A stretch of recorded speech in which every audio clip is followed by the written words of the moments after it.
sheri hari umuntu uri hano wapi sheri nta muntu uri mu rugo usatse tukajyana iwanyu ukora agafuze nshaka kubona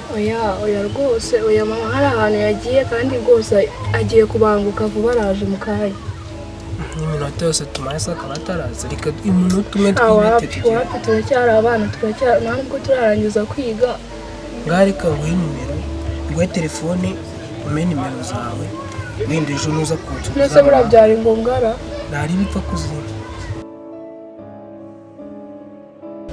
kirazisevinga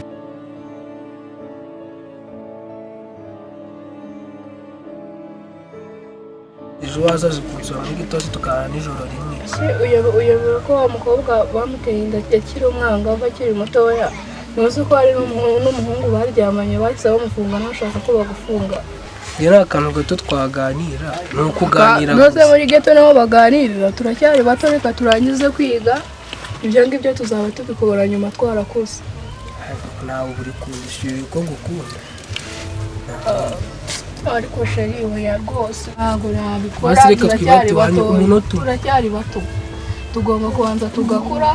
tukabona gukurikirana ibyo ngibyo nyuma nimba umuntu uzanyegereza nanjye nzagusara ntabwo ari byiza shaka wapi ntabwo ari byiza ubwo ari we ibyo bintu uri kuvuga ushaka ko bagufunga bamufunga se bamfungira iki umunota umwe se umunota umwe amezi 9 ubuzima 0 wumva bikaze tugera guhuza ryari se kuba ibyo nangiye kugusaba byanze hasi se nimba utinya amagambo y'abantu bari hano hanze reka nzaze nguturukane twijyane wapi rwose ibyo ntabwo byashoboka bayi ndatashye mama yambujije gukora ikintu namuvugishije kandi ndacyari muto mfite imyaka ikiri hasi n'uwo bateye inda ari munsi y'imyaka 18 we urukumva ababyeyi be batarahuye n'ikimwaro gikomeye wapi rwose nibonera ikindi cyana sunyiciyeho nta kibazo rwose ibyo bintu ndumva atari neza ubu n'umunota umwe ni wawe bayi rwose bayi ahubwo bayi bwo tuzongera guhura bayi basimo bayi ahubwo haguruka tugende bayi ese basobanuye wapi rwose ibyo nakubwiye ntabwo ujya ubyumva basi urukundo rwacu reka turuhagarikira ahangaha kuko n'ubwo ibyo utangiye kuzana ibyo ngibyo ndacyari mutoya n'umva ukeneye kunkunda uzaba utegereza dukure ubundi byo gukundana bize nyuma ibyo ndi kuvuga nta kibi cyakirimo n'ubwo wapi rwose wapi ibintu bisigaye byaraje mu rubyiruko cyane cyane nk'abakobwa bakunda gushukwa n'abahungu bikabateza kuba ako njye sindi kugushuka oya utari kunshuka ushaka gukora iki nyine ushaka ko bagufunga nanjye ikimwaro kizajya ku muryango wanjye nkarera umwana nanjye ubwanjye nyikeneye kurerwa ubwo ibyo bintu ari byo Mama Zaina wiriwe yego manange ko ndaranga ibitoki byiza shana ranga ibitoki byiza cyane umva wajya ngo abyitene mu murima mu murima wanjye umwe w'ishanga wari umeze neza shameze neza none se uje guhaha noneho witwaje ikibando umva Mama Zaina ntabwo uzi aho abakobwa bagejeje umuhungu wanjye noneho umuhungu wanjye aheruka kumbwira ngo hazabura umukobwa muri yose ntazamukatira urabeshya nzajya mukubitaho nzajya musanga n'umukobwa bana yawe ariko nta kundi ahubwo nzajya guhaha urahaha iki se tra banza umwe ifu y'igikoma ugura 1,000 kilo gusa ni 500 yene nta kibazo umva korogati yari yadushiranye yego abana bandebera akabona umwana wanjye basigaye kuri 7 nta kibazo kuri ababona imitungo ufite ari myinshi bakavuga ngo reka bazamwige numva nzabarwanya niduyura bereza ni karoni mwe ni karoni cyangahe bereza iryo rinini kuko nari narajemo isosi mwana wanjye mba namwitayeho nuko ndeba abakobwa bagiye kumurana ibyo risigaye ari kugira 1,000 nta kibazo yengaho kuramo amafaranga umva naho ubundi nzajya mbakubitana nta kundi nabigenza ngo nginde umwana wanjye bariyemeje urakoze rero Mama Zaina ukomeze urangura ibintu byiza ko n'umugabo aza kunyereza igitoki ndabona ufite byiza umuhungu wanjye urumva aragikunda cyane sawa imbuto se nanga ari mabuja ushaka kuzihe? ndashaka kuri izi nziza mungu wanjye nabonye akunda izi nziza nene izi Eshatu sengize. nta kibazo ndabona ari nziza ase wagiye unzana na hano hirya ko duturanye ukiva kurangura Uzampe nomero yawe. nimero yanjye ndaza kuyiguha ko ndagaruka guhaha nimugoroba urakoze rero Uzagaruka.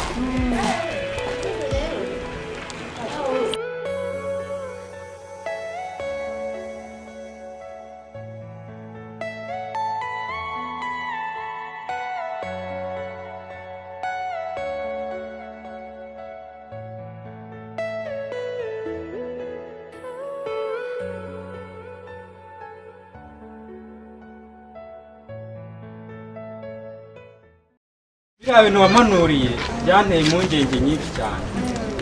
ariko aba yari Imana yagutumye yazamana kuko njye mfite ubukwe mu minsi iri imbere nasabye no kujya mu murenge pe yakunyeretse ikunyereka mu nzozi igira amazina yawe none si kumbwira yuko Imana yibeshye ntabwo nabyizera kuko nahuye n'abatubuzi benshi na mukecuru wanjye namuhaye isezerano ko ibintu byo gutendekana birizi ubu ndi kumutegurira surprise mu minsi iri imbere tuzakora ubukwe tuzajya mu murenge none se haguciye mu ijambo ntabwo wabona n'umuntu Imana yagutumye ikagutuza muri Kigali ukagira intwara mu modoka tugiye gutembera harya ngo Imana yakweretse imodoka neza etaje turi muri etaje ufite n'imodoka ukagira intwara tugiye kwitembera ahubwo ako kantu haleluya reka duhe Imana icyubahiro Imana irahabaye Imana impaye umugabo muri Kigali Zobere sa muragira sa Imana ivuze bare naje Imana iragutuza muri Kigali ongera umobere nimba Imana igiye kunoza muri Kigali Zobere warevo ubushake bw'Imana none se etaje izaba igeretse kangahe igeretse gatatu mba muri chambre ahubwo si Imana yanjye ngiye n'undi wa kabiri mwawe umuntu uzahakaza imodoka hakaza neza ubushake bw'Imana n'ubwo we bwemeye Imana inyongereyeho nk'uwa kabiri nkawe nagira amataje abiri n'amamodoka abiri Imana izamuha byinshi birenze kuri ubu rwose na mere wanjye ni mere uzi ukuntu afuhira ewe ubu niyo yaza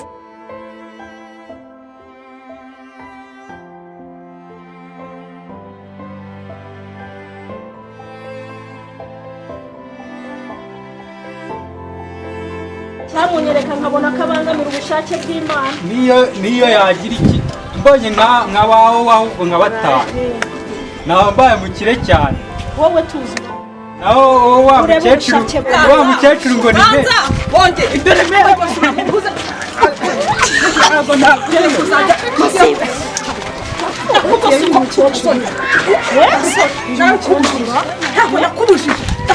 ariko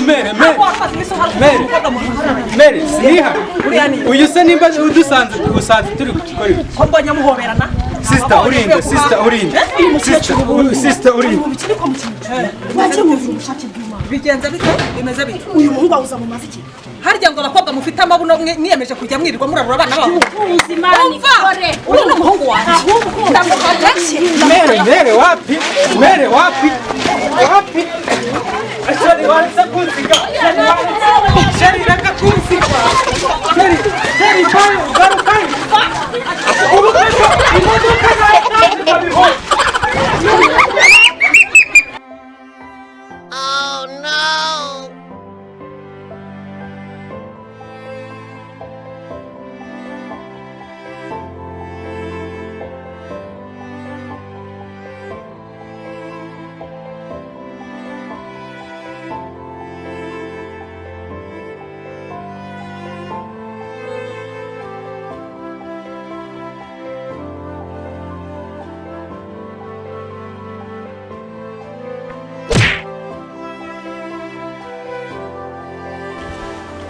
ariko mana yanjye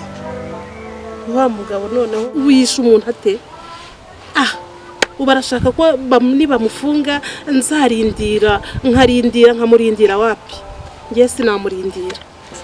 yewe ntago namurindira ashaka ko mpinga nkazandushya iziwe reka ntago bibaho murindira nkande ubu tuvugana ndagiye umwanzuro mfashe ngiye kuba umuntu ukura ibyinyo kuko ntago nahinga reka ntawe wacu wapfuye atyo mpinga njyewe iriya ndushyi yiwe izakomeza ihinge noneho igiye no guhinga burundu nta naho bazongera guhurira bazahurira heza ubu baragifunze bagiye kugifunga imyaka 20 hoye ubu ngewe ndagiye ngiye guhura n'umwana uwo ari we wese umwana umusore umusaza ndagenda ngiye nshaka uburyo nabaho eka hoya sinabyihanganira mbese muri make reka ngende uwo mpura nawe wese ndagerageza buryo kimukuraho icyo kurya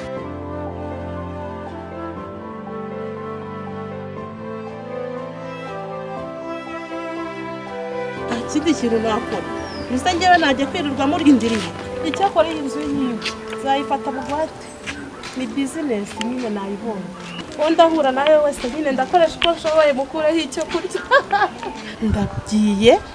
mpure na wa mutipi ningira amahirwe nkamupapuza wa mugore we nawe ndabangiza amahirwe kangende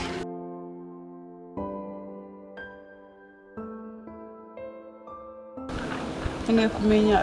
ikibazo umugabo wanjye yaba yaragize se kuko yaba yarapfuye cyangwa yaba yahaba ukundi yampaye akajya kwishakira n'umugore wo hanze y'igihugu nabyo birashoboka ariko ngomba kureba umuntu wo kubaza ngomba gushaka umugabo wanjye kugeza amubonye kandi nzamubona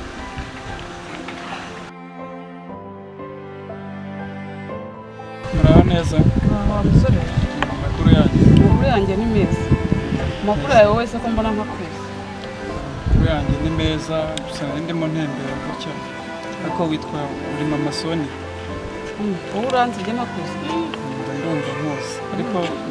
gusa numvaga nakubaza ku muntu hari umuntu nshaka kubaza mama witwa Yvette muremure ubyibushye ariko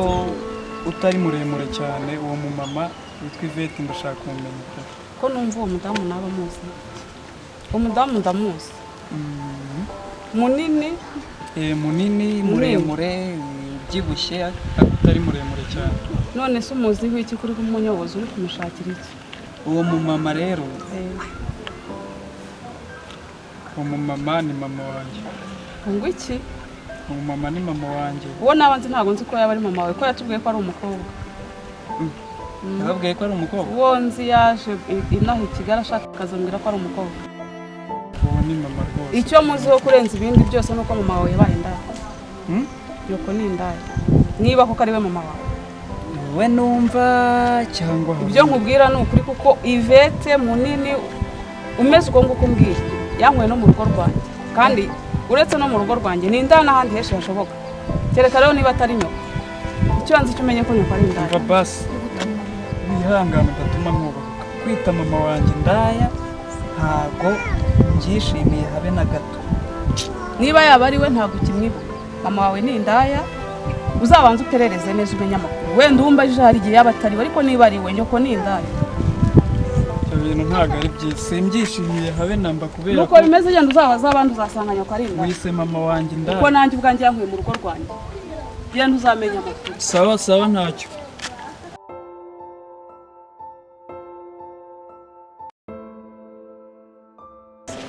afite umwana w'umusore araza abeshya abagabo b'i Kigali n'abasore ngo ni umukobwa kugira ngo akunde akura abagore mu ngo zabo mbega ibibazo byo muri Kigali we ni ibibazo bikomeye cyane nako nako nzongera mu kirego kuko mu gihe azavuga ko ari umukobwa kandi yarataye umwana mu byaro ibi bintu ahubwo ubuyobozi bugomba kuzabikurikirana kuko n'umwana ndabona yarabaye mayibobo yo ku muhanda ibi ntabwo byazavamo kanigendere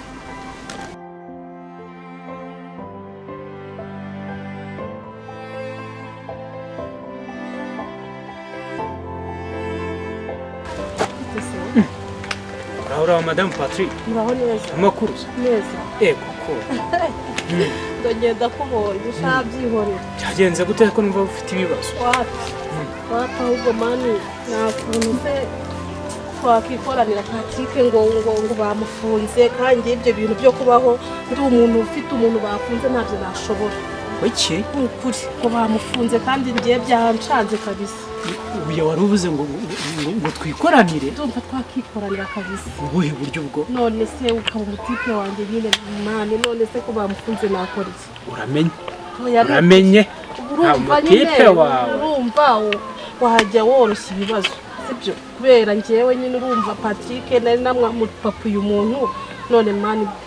yamemukiye. ubu rero nanjye wajya unyifunga. nari ngize ngo nyine twikundanire se wowe,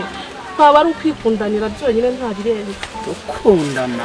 nkundana nawe wowe ariko aba ari ugukundana biraho. yewe nta gahunda ndimo yayo gukundana nawe. urankatiye se ha nigendere buriya nawe nta kigenda nigendere nzabona.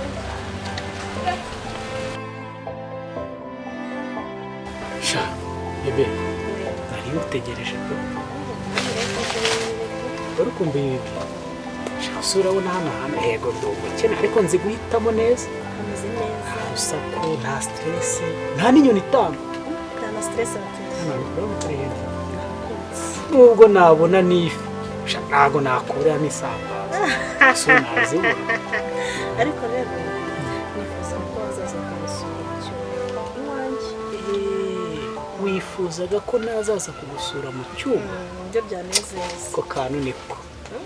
ako kantu bana we ako kantu niko ni ukuri. reka nkwereke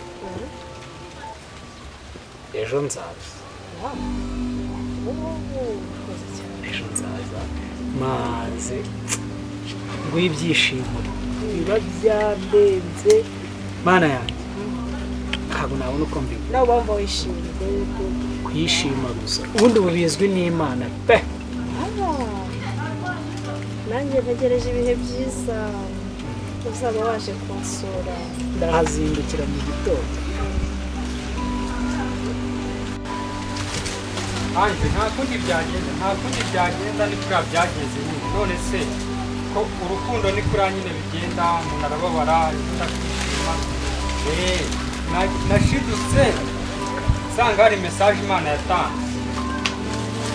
sinkubeshya, hari umusisita Imana yahaye mesaje ko nintamukunda nzahita mpfa, kandi njye nigirira ubwoba bw'urupfu pe. ndacyari muto ni ukuvuga ngo ibintu nk'ibyo ngibyo njyewe ntabwo nabigenderamo. umva hari n'undi muntu uri kumamagarira ariko ikintu nakubwira ni kimwe gusa, ni uko nagukundaga kandi uzabona undi pe, uzabona undi. ibintu nibishakwa n'abakunzi n'abashakwa, Imana izakunda undi kandi mwiza. reka nkomeze, hari ahantu hari ndi kujya.